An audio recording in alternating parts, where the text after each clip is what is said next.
the Florida Writer Podcast, a discussion about writing and other things. Hello, and welcome to another edition of the Florida Writer Podcast with your host, Alison Nissen. And today I am lucky enough to be with Tara Masih. Tara, could you give us a 60-second elevator pitch about who you are and what you write? Well, I'm a bicultural writer. My father's from India. My mother's of European descent. So much of my writing has to do not necessarily with my Indian background, but I try to highlight stories that are diverse, have diverse ethnicities, especially the short stories. I'd like to write, even when I'm doing historical fiction, teaching tolerance on some level is important to me. And I've run the gamut from I started early on in poetry. I've done essays, creative nonfiction, but I've really settled more into flash fiction and finally got a novel in my background. So you have a very long journey, it sounds like, to get to where you are. And tell me how it started. It started, as I think with most writers, as a reader. I loved books growing up. I had a grandmother and an aunt who really fostered that love for me. I got books for every holiday, birthday, special occasions, Christmas. That was my favorite gift to get, as most bookworms. That's what they desire most. And I was lucky to have people who fed that. And the natural step from that eventually is into, for not all book readers, but some, is to want to write their own books and have their own books out there and to write their own stories. And I had a very good high school English teacher, Kathy Collins, and she really early on fostered my love for concise writing. She called it back then vignettes when I was writing them in the 80s. And now it's sort of turned into the flash fiction moniker, but she really is the one who kind of guided my way of writing in small scenes or sketches, as she called them, vignettes.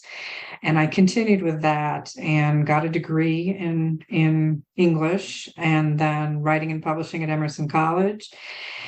And finally started publishing my own stories in small literary magazines. I think that's how most people get started. And eventually the book started coming. So have you written more than one novel or just that one novel? I just have the one novel. I'm working on a new one. In terms of time, I am not the kind of writer like some people are to be able to dedicate, a certain number of hours each day to writing. I'm not that disciplined, and my life is not disciplined enough for me to be able to ever have been able to do that.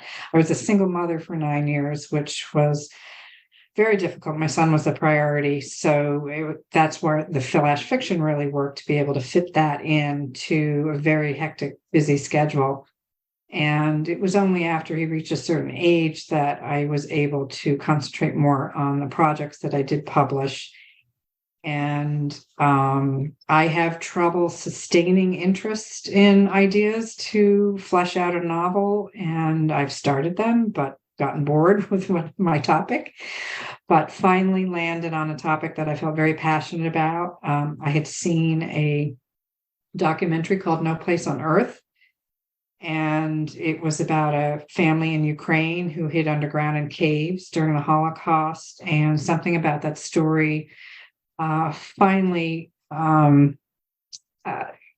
just caught me enough that I was able to finish and complete it and feel strongly about it from page 1 to the final page. And so I'm very, I felt very happy that I finally accomplished and got to that stage in my life. And I've since just published another short story collection with some stories that I had written in the interim, and also a couple that were lifted from the first short story collection I did. And one that's an extended version of a story I've written. So, but I think I'm pretty much done with the short story. I've fell in love with historical novel writing. And so that, I think, is definitely the direction I'm going in. I'm going to jump back just a little bit. You mentioned that you enjoy writing flash fiction. How did learning how to master flash fiction help you create the scenes for the novel that you have? I would say in terms of details, when you're writing flash fiction, it's because every word counts, you have to get the details right.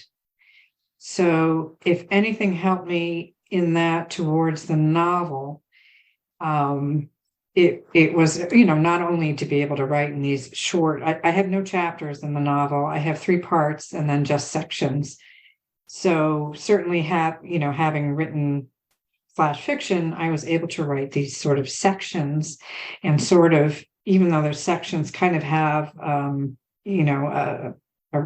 beginning, climax, and ending, even in those scenes. But I think what I've heard most from people that they enjoy in my writing are the details that they get. And that's really important in flash fiction because you've got such a small space to capture people's attention. You've got to have the right details, and and they have to mean something more than just it's a sunny day. Whatever your detail is about a sunny day, and however you spin that off, it can't just be nice to listen to. It has to have some meaning. And I think that really transforms well into novel writing, and gives the novel another layer than it might have had if I didn't have that experience. Getting those details right is extremely important, as you mentioned. And the idea of, okay, it's not just a sunny day, but what is it about the sunny day that's important is a great example. Do you try to capture all of the senses in that short little space, or do you really focus on more of like a metaphor or a simile, trying to evoke a picture that is that creates more of an ambiance? That's a loaded question, and I think I have multiple answers for that, but it's a very good one. And what I would say is that it was a combination probably of growing up with multiple artists in my family. There were photographers, there were painters. And so early on, I was exposed to the visual arts. And my father was a painter, and being able to watch him paint and create, and his study was on our ground floor and no doors on it. So it was easy to walk in and take a look and see what he was doing and see the different stages of his painting. And watching his process was really, it was magical. And he would start with a sketch and then move to, a broader, larger sketch, and then start filling in with watercolors. And it would be really interesting to see how the sketch started and where the painting ended, and what he chose to take from the sketch, which was very detailed, and what he would leave out and choose to leave in. So that's one, influence on me, and details. And yes, I am a very sensitive person. So I'm personally attuned. All my senses are highly attuned. I'm known for being someone who can smell anything from any distance. So, smells, sights, visually interested, hearing. So I don't consciously sit when I'm writing and say, okay, now I have to fit this sense in or that sense in. But I am aware when I'm writing, say I'm placing my character in the woods, what bird is out there? What does it smell like? What does it feel like when she's walking on the earth?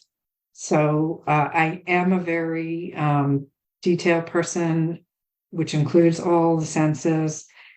And I have been told that my writing would translate well to film for that reason. I think a lot of people feel when they're reading that they're almost in the middle of watching a movie. So I take that as a really high compliment. I've seen the cover of your latest collection, How We Disappear, and the cover is absolutely gorgeous. Thank I you. imagine just the title of the book. So for those of you who haven't seen the cover, it is of a girl who looks like she's disappearing.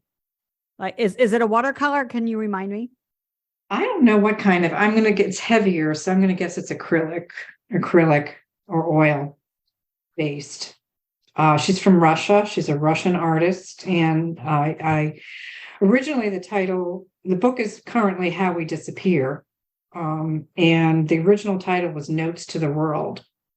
One of the stories in the collection is set in Russia, in the taiga.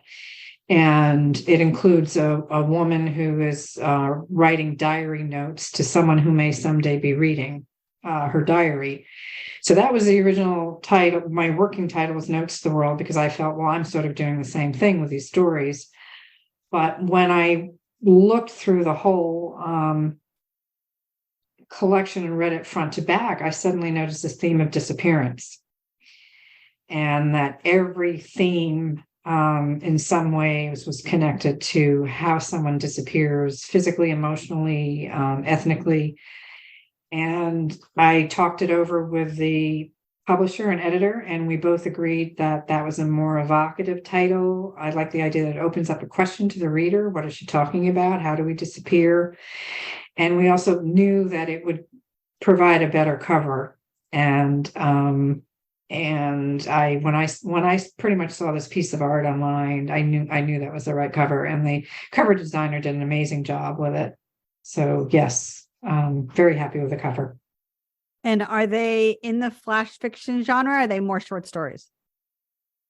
There are a few pieces of flash fiction thrown in there that again fit with the theme, but it's mostly standard length short stories, and then a novella completes the collection. Well, it's really interesting. So it allows the reader to have a variety of reading experiences. Yes, and some people like it and some people don't. There are definitely some reviewers who are not fans of very brief flash fiction, but there are only a few of them in the book, and I like them. I enjoy them personally, and I think that they're rich enough and full enough that they fit within, the longer short stories.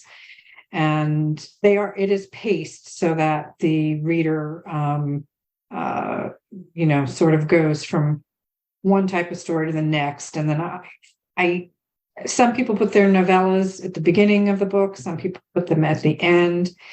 And I felt strongly that it go at the end, that someone be able to get to the end and read something lengthier. Well, the stories are connected only by theme rather than by, say, character. Yes, there is absolutely no, they're all different characters, all different countries, different parts of the world, some even different styles, different structures. One is a little kind of biopic on Agatha Christie from her point of view, third person. And that's a very different, that's a fragmented story as opposed to some that are just traditionally narrated. I enjoy writing flash. I do flash memoir. Oh, okay. And I like flash memoir. And then I try to connect them into longer pieces, which I find almost difficult because I'm so used to writing in this brevity, in this brief manner, right? So it's like to stretch it out. It feels like I've overinflated it, like you've overinflated a balloon, and it's got too much air in it and it's going to pop or something. Like, I'm just afraid of doing that. But I do find that I can go back and I can layer in and add meat, so to speak, in order to fill out that flash portion of it, so that it is a longer story. Do you find that you also can do that, or does it start out as a flash, if that's like your basic background, and then it expands, Or do you really start with a longer story idea and then have to fill it out that way? I'm a very instinctive writer, but I do know when most 98% of the time I sit down, I know it's going to be a longer story or a flash story. I have never, when I write a short story, a flash piece, there's really nothing more I can say. And that's why often it's a flash piece, because what I want to say is contained in that space. And there really isn't much more that I want to expand on. However, having said that, I did in my first collection write a short story that standard length that got much expanded. I wasn't done with a character. So in this particular collection, it's a much expanded story with a lot more prequel to where the character ended up. And I really enjoyed doing that. It was a lot of fun. And it's definitely a better story now than the first one was. So what do you hope that people take away from How We Disappear? As I mentioned in the intro, teaching tolerance is very important to me. I've been a little disappointed in the reviews and that they've completely stayed away from the fact that there are multiple ethnicities in here, that there are some, very diverse topics. And I think people are too afraid maybe to say the wrong thing these days, unfortunately. But what I would like people to take away in terms of the disappearance theme is to understand how women basically live with that fear, if not every day, much more constantly than other people do. And also how different people who are outside of traditional society, how they feel often intentionally disappeared, whether it's an ethnicity issue or they're homeless.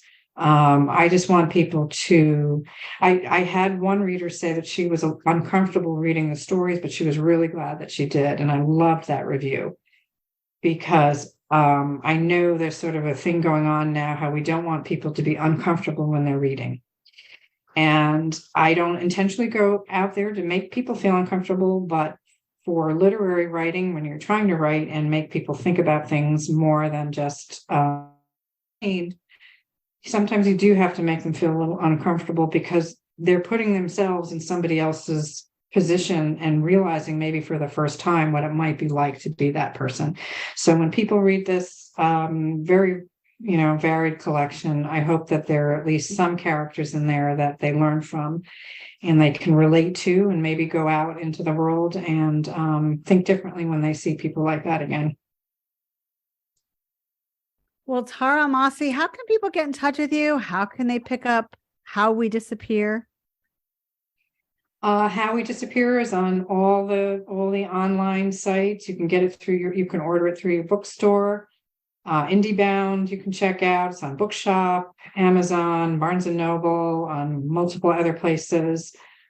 It's also in Kindle form and audio form. And the audio form is really interesting because they have, again, a variety of actually quite well-known voice actors who match the ethnicity of the characters in the book. So that was a really interesting experiment and got a good review.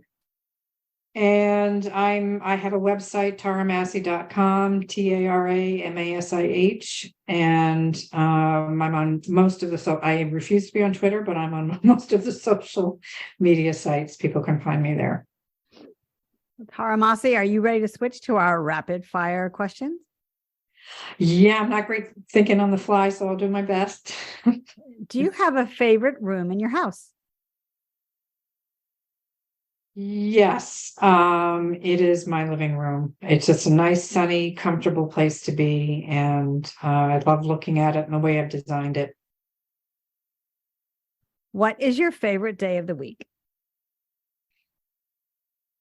I like Sundays. It just seems to be the most relaxed day of the week and a day when my husband and I don't have to do things and we can do what we want.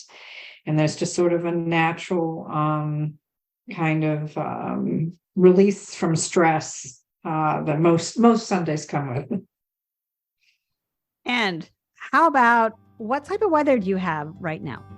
Well, I'm in sunny St. Augustine, which has, I'm told, the second best weather in the country after San Diego. And so, of course, it's sunny out. And I feel very grateful that I'm not up north right now, which is where I was originally from.